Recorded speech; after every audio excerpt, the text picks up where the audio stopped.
Hello everyone, today our topic is sandhi. आज मैं आपको संस्कृत में संधि के बारे में पढ़ाऊंगी। तो स्टार्ट करते हैं। सबसे पहले संधि किसको कहते हैं? जब दो ध्वनियों के आपस में मिलने से शब्द में जो विकार होता है उसे संधि कहते हैं। मीन्स अगर आपके पास दो स्वर हैं तो दोनों स्वर को अगर मिलाने से अगर कोई संधि बनती है, कोई शब्द बनता है तो वो संधि कहलाता है। सबसे पहले जो अपन शुरू से जीरो से स्टार्ट करते हैं कि स्वर किसको कहते हैं। तो स्वर हमेशा ध्यान रखना कि अगर आपको स्वर और व्यंजन के बारे में पता नहीं है तो संधि नहीं पढ़ सकते हैं। तो स्वर अ से लेकर अ से अह तक स्वर आते हैं। तो संधि को शुरू करने से पहले ये चीजें दिमाग में रखनी है। उसके बाद बाकी के जो है क से क तक वो सारे ही व्यंजन कहलाते हैं।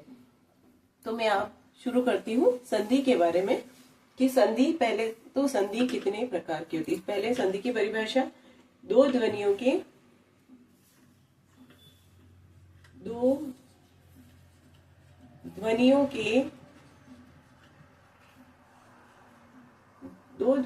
के आपस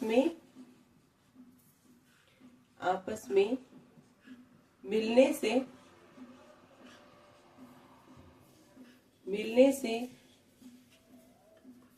से शब्द में जो विकार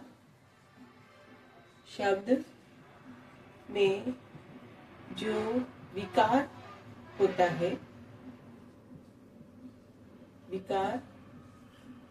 है उसे संधि कहते हैं। ये एक संधि की डेफिनेशन है। अगर आपको पूछ ली जाए संधि की परिभाषा तो आपको यही लिखनी है, उसे संधि कहते हैं। चाहे संस्कृत में पूछे चाहे हिंदी में पूछे, दोनों ही इक्वल्स हैं। फिर संधि के प्रकार में बताती हूँ। यहाँ से आपके संधि के टाइप्स चालू होते हैं। संधि के प्रकार,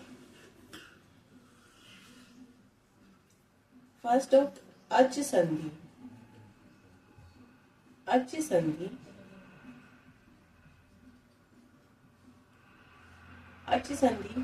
सेकेंड इज हल संधि। संस्कृत में है हल संधि। और थर्ड है विसर्ग संधि।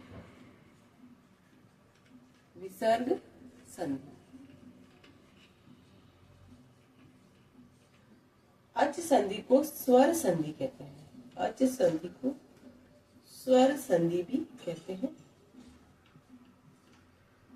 हल संधि को व्यंजन संधि भी कहते हैं।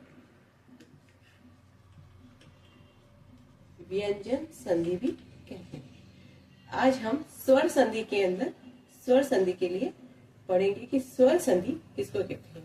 और स्वर संधि को की डेफिनेशन है, स्वर वर्ण के साथ स्वर वर्ण का जो संधि होता है, मतलब स्वर के साथ स्वर की संधि। आप इस तरह से समझ सकते हैं, स्वर वर्ण के साथ स्वर वर्ण की संधि। वो कहलाएगी आपके स्वर संधि। और स्वर आपको पता है कि स्वर कौन कौन से होते हैं, अ से लेकर अह तक। मीन्स अगर अ और अ की संधि होती है, तो उससे स्वर ही बनता है, आ ही बनेगा, तो वो स्वर संधि कहलाएगी। ई से अगर ई की संधि होती है,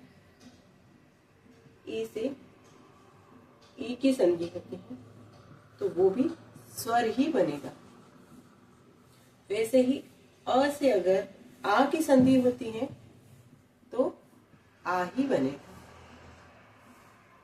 ये आपके स्वर संधि के अंदर आता है। तो स्वर संधि की डेफिनेशन आपको अच्छे से समझ में आ गई होगी। अब स्वर संधि के टाइप्स आगे पढ़ते हैं अपन। ये दोनों जो संधि हैं वो अपन बाद में पढ़ेंगे। पहले स्वर संधि के बारे में पढ़ेंगे। तो स्वर संधि स्टार्ट करते हैं।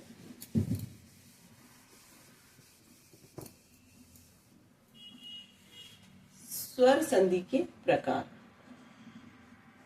स्वर संधि फिर से डिवाइड होती है। मेन स्वर संधि के टाइप से मेन जो टाइप्स है वो सबसे पहले अपन पढ़ लेंगे। सबसे पहले दीर्घ संधि, फिर गुण संधि या फिर यण संधि कह सकते, यण संधि, फिर गुण संधि,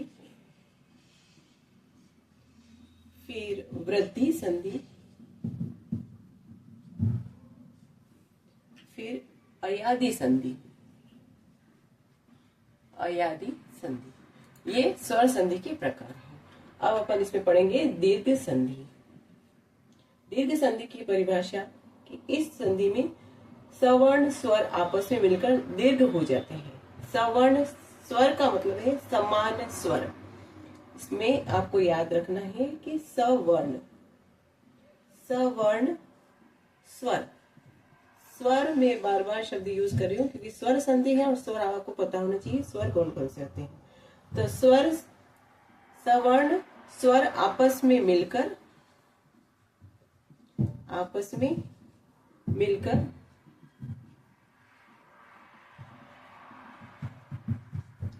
दीर्घ हो जाते हैं। दीर्घ मतलब जो वर्ण बड़ा हो तो वो बन जाता है, दीर्घ हो जाते हैं। अब इसको एग्जाम्पल के थ्रू बताऊंगी मैं आपको, तो आपको और भी अच्छे से समझ में आ जाएगा। तो एक तो अपन आज दीर्घ के बारे में, दीर्घ संधि के बारे में बताऊंगी, एक बताऊंगी आपको यण संधि के बारे में, दो संधियों के बारे में बताऊंगी। तो दीर्घ संधि की अपन एग्जाम्पल देखेंगे, उससे और आपको अच्छे से समझ में आ जाएगा।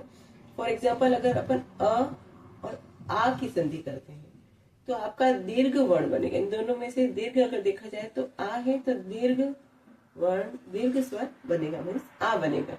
जैसे कि अगर राम प्लस अनुजः, अनुजः, तो ये अ से और ये आ से, तो अपना जो बनेगा वो शब्द बनेगा। ये भी अ का साउंड है, ये भी अ का साउंड है, अ और अ मिलके आ बनाएंगे, मीन्स अपने बनेगा रामानुज, रामानुजः, रामानुजः। इसमें अ और अ मिलकर आ बना रहे हैं, ठीक है। अगर अ और आ की एक और संधि देखें, अ प्लस आ की संधि, और एग्जांपल्स में आपको बताती हूँ दीर्घ संधि के बारे में। दीर्घ संधि पढ़ रहे हैं अपन, स्वर संधि के टाइप्स में दीर्घ संधि पढ़ रहे हैं। तो अगर मैं अ प्लस आ के बारे में बताऊंगी तो अपने पास बनेगा आ। इसका एग्जाम्पल है जैसे अगर न प्लस आसीत,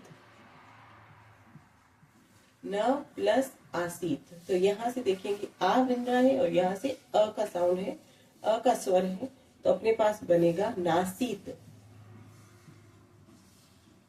नासीत, अपने पास बनेगा नासीत। वैसे ही अगर ई प्लस ई का बनाते हैं तो अपने पास दीर्घ स्वर बनेगा बड़ी ई। तो इसका एग्जाम्पल मैं बताती हूँ आपको, जिसे बनेगा गिरी, गिरी, गिरी में ये छोटी ई की मात्रा है, ठीक है, प्लस इंद्र, इंद्र, तो छोटी और छोटी बन के बड़ी बनेगी, इसका मतलब बनेगा आपके गिरेंद्र। जो री की मात्रा आएगी अब ये चेंज होके बड़ी ई की हो जाएगी, गिरेंद्र, गिरेंद्र शब्द बनेगा। तो ये भी आपको मात्रा का ध्यान रखना है कि इस तरफ से आएगी छोटी की मात्रा और इस तरफ से आएगी बड़ी की मात्रा। मात्रा का जो चेंज हो रहा है वो आप आसानी से देख सकते हैं कि कैसे चेंज हो रहा है। उसके बाद उ प्लस उ का भी एग्जाम्पल एक बता देती हूँ मैं आपको। इसमें बनेगा लघु, जो छोटे उ का साउंड है, बड़े उ का जो होता है वो मात्रा में आपको उर्मी, इन दोनों से बनेगा लघुर्मी। अब ये मात्रा चेंज हो रही है आपकी, यहाँ पे ये, यहाँ पर ये, तो अपने पास बनेगा लघुर्मी, लघुर्मी, ठीक है। तो आपको आई थिंक अच्छे से समझ में आ गया होगा। री शब्द का भी होता है पितृ प्लस ऋणम, तो पितृण, इस तरह से बनते हैं। तो और एग्जाम्पल्स आप देख सकते हैं इसके, तो आपको अच्छे से समझ में आ गया होगा स्वर दीर्घ संधि के बारे में, जो कि स्वर संधि का टाइप्स है। अब एक संधि और बता देती हूँ आपको, यण संधि। यण संधि जो स्वर संधि का ही प्रकार है, यण संधि। यण संधि में दीर्घ ई याद रखना है, ई उ री और र। इसके बाद यदि कोई भिन्न स्वर आता है, ठीक है, इन शब्दों के बाद अगर कोई भिन्न स्वर आता है, भिन्न मतलब अलग कोई स्वर आता है, स्वर शब्द आना चाहिए। इन शब्दों के बाद अगर कोई स्वर आता है तो पहला वर्ण बदलकर चेंज हो जाएगा, पहला वर्ण हो जाएगा जो चेंज होगा, जिसका पहला वर्ण चेंज होगा, पहला वर्ण चेंज होके क्या बन जाएगा, पहला वर्ण चेंज होके बनेगा य, व और र हो जाता है, य व र हो जाता है। तब वह दूसरे वर्ण के साथ मिलकर इस रूप में आ जाता है। मीन्स ये वाले शब्द होते, ये वाले जो वर्ण हैं इनके साथ में अगर स्वर मिल जाता है, कोई भिन्न स्वर मिल जाता है, तो वो चेंज होके य व र बन जाता है। इसके एग्जाम्पल्स में बता देती हूँ आपको, जो एग्जाम्पल के थ्रू आप और अच्छे से समझ जाएंगे। अब मैंने फर्स्ट ऑफ लिया अ, ई लिया, ई के साथ में मैंने शब्द लिया जो मैंने पूछा है कि भिन्न स्वर, तो कोई भी स्वर ले लिया, जैसे कि मैंने अ ले लिया, तो अ से आप अ और अ मिलकर बनेंगे य। इसका एग्जाम्पल भी मैं बता देती हूँ। अगर इति, इति शब्द आता है, इति छोटी की मात्रा है, मात्रा का ध्यान रखें, छोटी की मात्रा इति प्लस अपि, अपि ये अ इसमें यूज हो रहा है, दिख रहा है आपको अपि, तो ये दोनों मिलके बनेंगे य साउंड, य कब य बना देंगे, मतलब इसका जो बनेगा इत्यापि, इत्यापि। अब आपको अच्छे से समझ में आ गया होगा, अ और अ मिलकर य बन रहा है, तो ये य शब्द बन रहा है, तो इत्यापि बनेगा। ऐसे ही अगर मैं आपको आपके लिए कोई भी ले लेती हूँ, फॉर एग्जाम्पल अगर मैंने ले लिया री, जो कि इसमें आ रहा है, मैंने ले लिया री, री के बाद में अगर अ लेती हूँ तो आपके जो शब्द बनेगा वो बनेगा र, वो बनेगा र। तो इसका एग्जाम्पल री, र, री और अ मिलके जो एग्जाम्पल लेती हूँ, जैसे कि मात्र प्लस अर्थ, ये री की मात्रा है और ये अर्थ है, तो ये दोनों मिलके र बनाएंगे, तो आपका जो होगा वो मात्रार्थ बनेगा, मात्रार्थ, अर्थ मात्रार्थ। तो ये आपको अच्छे से समझ में आ गया कि ये होंगे, उसके पास साथ में कोई भिन्न स्वर मिलेगा तो आपका बन जाएगा य व र। और एग्जाम्पल्स आप आसानी से देख सकते हैं। तो आई होप वीडियो आपको अच्छा लगा होगा। लाइक करें, सब्सक्राइब करें और बेल आइकन को दबाएं। Thank you.